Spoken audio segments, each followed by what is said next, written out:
Losing Dallan Hayden to the transfer portal may be one of the more painful losses that Colorado suffers this offseason.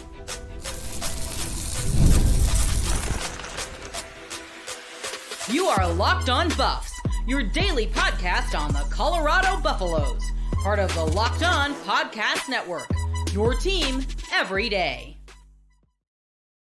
Welcome to Locked On Buffs. I'm your host, Kevin Borba. Today's episode is brought to you by Rugia. If you've been thinking about taking the next step, now's the time. Head to Rugia.com/LockedOnCollege to get 15% off your order for a limited time. Rugia Ready. Feel present, feel confident, and feel ready. We are also brought to you by the Locked On Podcast Network, the #1 sports podcasting network in the business. So thank you guys for making me your first listen of the day. Let's talk portal loss. Dallan Hayden, why I think he's such a huge blow, or losing him such a huge blow for the Buffs. We're going to talk about Colorado's new AD. Rick George's replacement has been picked. What does this mean for Deion Sanders? And then we're going to dive into a couple of key NFL departures for the Buffs. But let's go back to the Dallan Hayden of it all, right? He announced recently that he's going to the portal. And I think a lot of people are going to look at his stats and go, okay, he ran for 326 yards, 1 touchdown, 4.7 yards per carry. He had 4 catches for 15 yards. Like, what's the big whoop? And I think statistically, right. Like, I mean, there is no big whoop there because he obviously he wasn't winning the Heisman. He wasn't winning the award for the best running back. But I think he was so severely mismanaged by Colorado that we never really got to appreciate how good he could be. I look at this list of players that Colorado's lost. Tafik Bayard is far and away still the biggest loss for Colorado, but I think Dallan Hayden is the most disappointing loss simply because I think we all know with the implementation of Brendan Marion, sorry, that was a tough sentence to get out.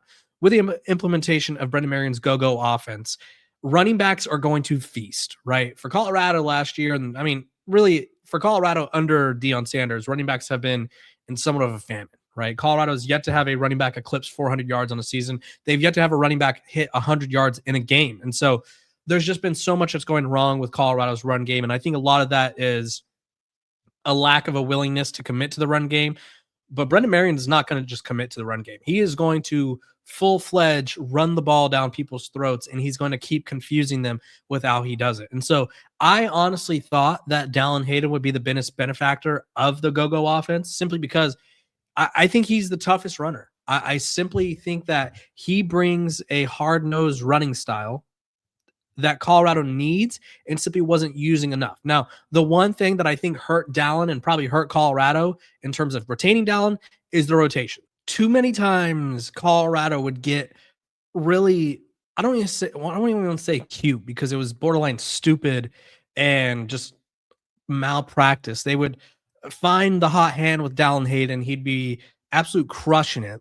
And then they'd go, you know what? Let's bench him until like the midway through the fourth quarter, right? For whatever reason, and I don't know who had the final say in running back rotations, but Colorado did a terrible job of managing their running backs. Because if you look at the stats, right, Dallan Hayden averaged the most yards after contact out of anyone on the team who received, I would say, more than, let's see, I mean, we'll sort it by attempts. Anyone who received more than 45 attempts, right? So that's Draylon, Dallan, Caden, and I mean, you don't even want to count Caden Salter, but because he's a quarterback for this, so we won't count him. But out of the running backs, Dallan Hayden averaged 3.39 yards after contact. Micah Welch was 2.79, and then Draylon Miller, 2.2. So he's making lemonade out of rocks. He had the longest rush on the year for the Buffs at 42 yards. He led the running backs in yard and rushes over 10 yards at 10. He led the team or was tied for the team lead, in design run plays that went 15 yards or more. And so he quite literally was the best running back they had. And his breakaway runs, he had 153 yard, his breakaway percentage, best of the running backs. So he broke away on 45.8% of his carries, which is better than Michael Welch at 39.7, Draylon Miller 12.6. The only person who had a higher one was Simeon Price, who obviously only played in 4 games. So Dallan Hayden did everything that Colorado asked for and did everything that Colorado pretended they were going to do, and then they just simply would stop using him. So I don't think you could chalk up Dallan Hayden as a disappointment in Boulder, because I don't think the coaching decisions helped him. So he's definitely the biggest loss, because I thought he would thrive in the go-go offense. I thought he'd be like the RB1 by far. I thought he'd have a chance to get some all Big 12 recognition in an offense where he's going to be fed the ball, because we saw at Ohio State when he got touches, I mean, he was averaging 5.8 yards per carry, 5 yards per carry. Like in the 2023 season against Purdue, he rushed for 76 yards. In the 2022 season, he rushed for 108 yards against Toledo. He rushed for 102 yards against Indiana, 146 yards against Maryland. So he clearly showed, like, hey, you feed this guy the ball, he will make plays. And so that is why Dallan Hayden is a massive loss. I don't think we ever saw Colorado use him to the best of their ability. And I think we're going to watch him go somewhere else, and someone else is going to realize, like, hey, this guy's pretty good. We should probably just get him the ball, and it's going to sting for Colorado fans. Let's also talk about some other portal departures who have been somewhat more recent. Joining Dallan Hayden in the portal, Reggie Hughes is expected to announce is expected to transfer as revealed on Monday. Tough go around at linebacker for Colorado and Reggie Hughes in general. Colorado took a shot on a handful of linebackers. They missed on all of them. I think Reggie Hughes I think he wanted to be a leader. I think he had a lot of good energy moments. The problem was, I just don't think he was in the right position most of the time. I just think there was something where he was a step behind. He didn't quite make the plays. He wasn't that good in the run. And next thing you know, Colorado has one of the worst run defenses in college football. Not just his fault, but him and the linebackers played a huge role. So Reggie Hughes out.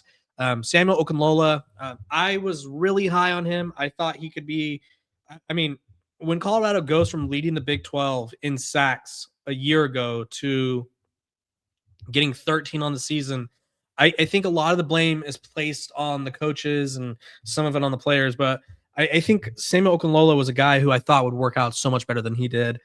He played in, I think, one game this season. He played in the Georgia Tech game, and then we never saw him again. Injuries, and then I sort of think early on, whether people want to admit this or not, I think he sort of looked at the direction of the team and was like, you know what? I'm going to transfer, so I'm just not going to return. That was sort of the vibe I got from talking to people around the program. I mean, they could be wrong, but that was him transferring was widely expected for months now. And so a huge departure there in terms of potential. Obviously didn't get to see it. So those are the three most recent transfers. I think Dallan Hayden is probably the most disappointing, simply because it's just a prime example of Colorado mismanaging their talent that they had. And I hope all the best for Dallan and all these other guys, but I think Colorado could have done a little bit better in how they used him. When we come back, Rick George's replacement has been selected. He's never been to Boulder, but he played with him a lot on the video game. Is he qualified? Let's talk about it.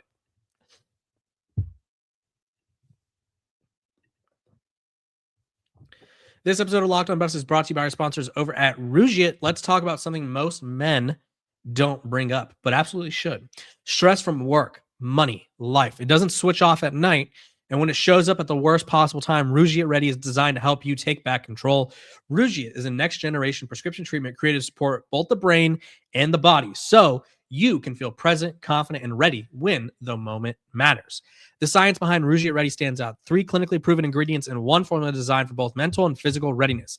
It's easy to understand why over 150,000 men have already made the switch. If you've been thinking about taking the next step, now's the time. Head to Rougiet.com/LockedOnCollege. That's RUGIET.com/LockedOnCollege. Get 15% off your order for a limited time. Rougiet Ready. Feel present, feel confident, feel ready.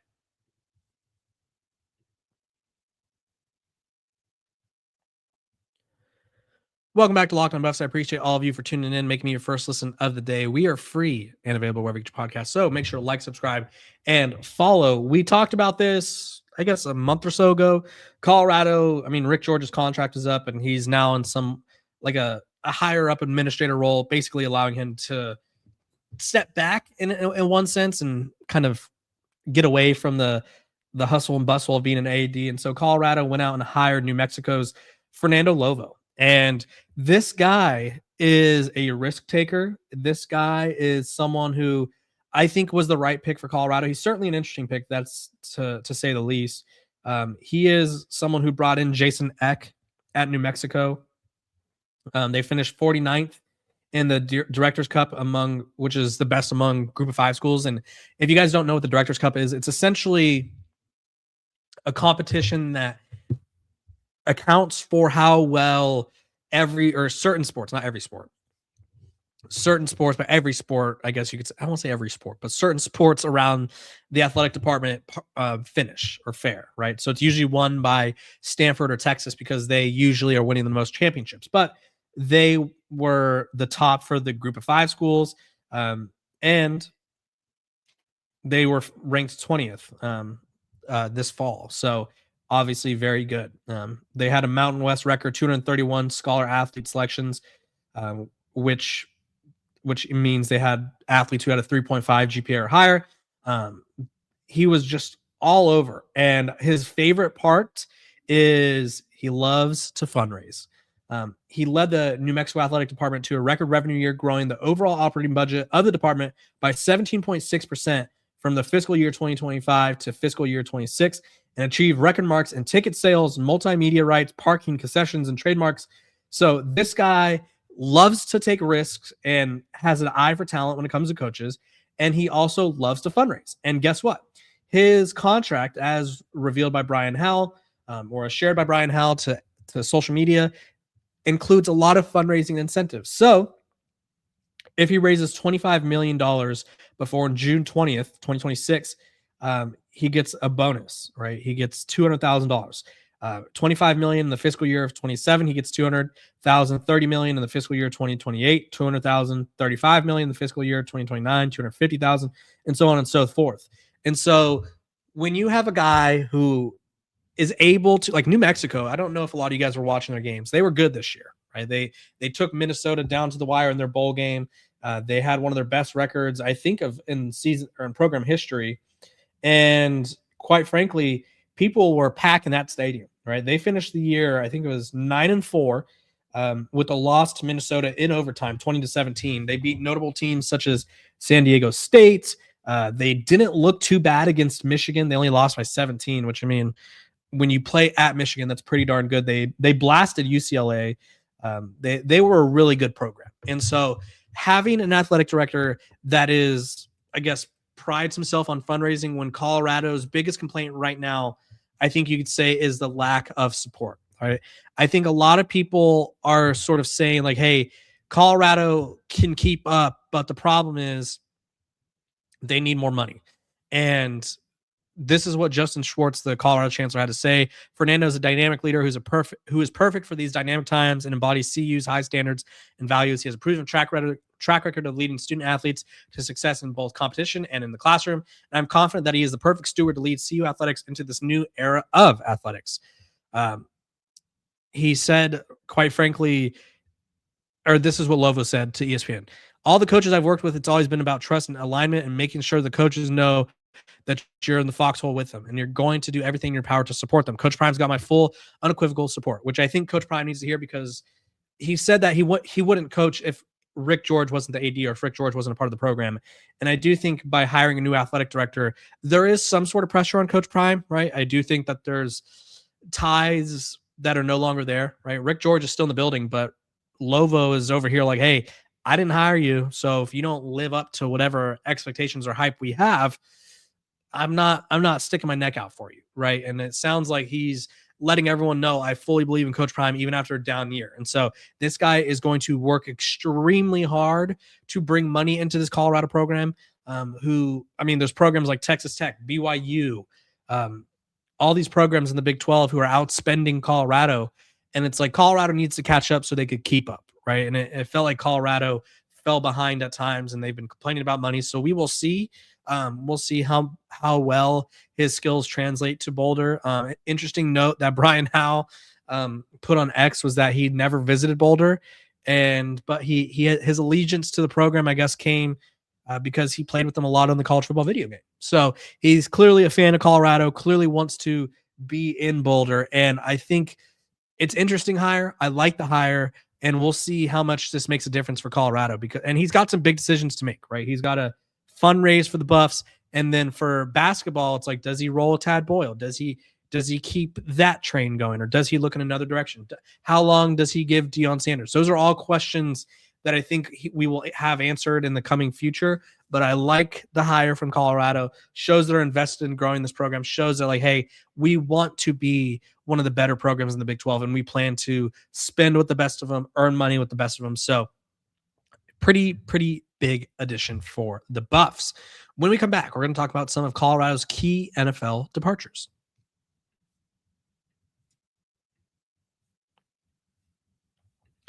This episode of Locked on Buffs is brought to you by our sponsors over at FanDuel. Fridays already feel different during basketball season. FanDuel is making them even better. Every Friday night before the game tips off, FanDuel gives fans a new way to kick off the weekend with NBA Happy Hour. NBA Happy Hour is your official pregame, a limited time window where special offers drop right inside the FanDuel app before the action starts. Fridays from 6 to 7:30 Eastern have become appointment viewing with the NBA Happy Hour. Opening the FanDuel app during Happy Hour always brings something new, boosts, bonuses, and surprises, and it adds an extra energy Friday night basketball without overthinking it. So before tip-off, check the FanDuel app and see what's dropping during NBA Happy Hour every Friday from 6 to 7:30 p.m. Eastern. A little basketball, a little action, and a whole lot of Friday energy. That's NBA Happy Hour, only on FanDuel, the official sportsbook partner of the NBA.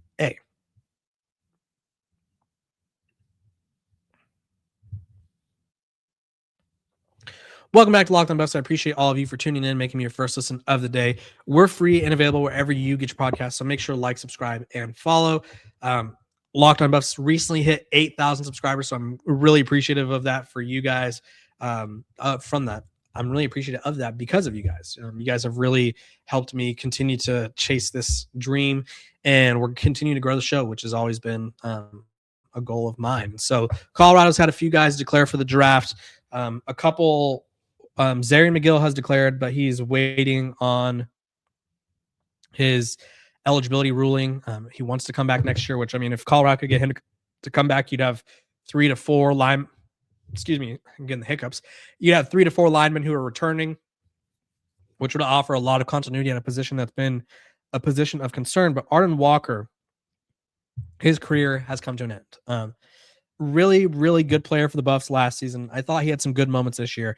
44 tackles, 1 pass deflection, 2.5 sacks. Last year, he had 4.5 sacks on a forced fumble. I think he's a guy that's late round potential, at least a UDFA guy who, at the very minimum, he's going to get an opportunity out of camp. He's someone who, when his job is to solely rush the quarterback, I like it. I do think he has opportunities to raise a stock at the pro day. I'm not really sure where he ranks in the eyes of people around the NFL, but Arden Walker is someone to look out for. Keaton Wade is another pass rusher that Colorado is losing.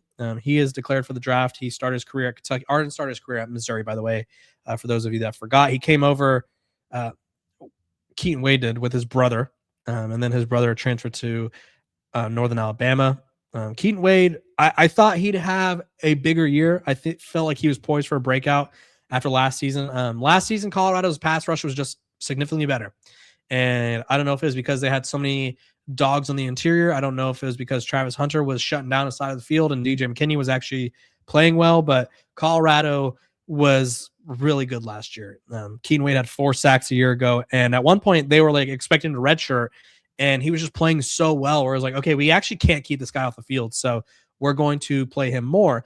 This year, 47 tackles, 2.5 sacks, and a forced fumble. Now, similar to Arden Walker, I think Keaton is a guy who I don't think he screams top 6 rounds. Like, I think they both have potential to be drafted in the 7th round. They're both going to probably get UDFA opportunities. They're both going to have chances at the Colorado Pro Day. Maybe they'll get an East-West Shrine Bowl invite, who knows, or a Hula Bowl invite. But both of these guys have shown flashes, and it just didn't come together all the time from them this year. So tough loss for Colorado, because I do think it's very hard to – I mean, Colorado's losing a lot of good pass rushers, right? Alex McPherson, these 2 guys, and all of a sudden it's like, oh, okay, we have to rebuild our pass rush. And again, it wasn't that great this year, but these guys shown a lot of potential, a lot of moments of flash. And so I wish them nothing but the best. And in terms of Zarian McGill, he's NFL bound if he doesn't get the eligibility waiver, which who knows how long the NCAA will take for that. They have a lot on their plate as always, because it feels like they're always getting sued for something. And lo and behold, they're getting sued again. So we will see if Zarian McGill can run it back, but Colorado loses a couple key pass rushers. I hope them nothing but the best in the NFL draft. But let me know what you guys think. Who has the better chance of being drafted? Who has the most to gain from a pro day? Let me know what you guys think, and I appreciate all of you for tuning in, making Locked On Buffs your first listen. We are free and available wherever you get your podcast. Make sure to like, subscribe, and follow, and I'll see all of y'all tomorrow.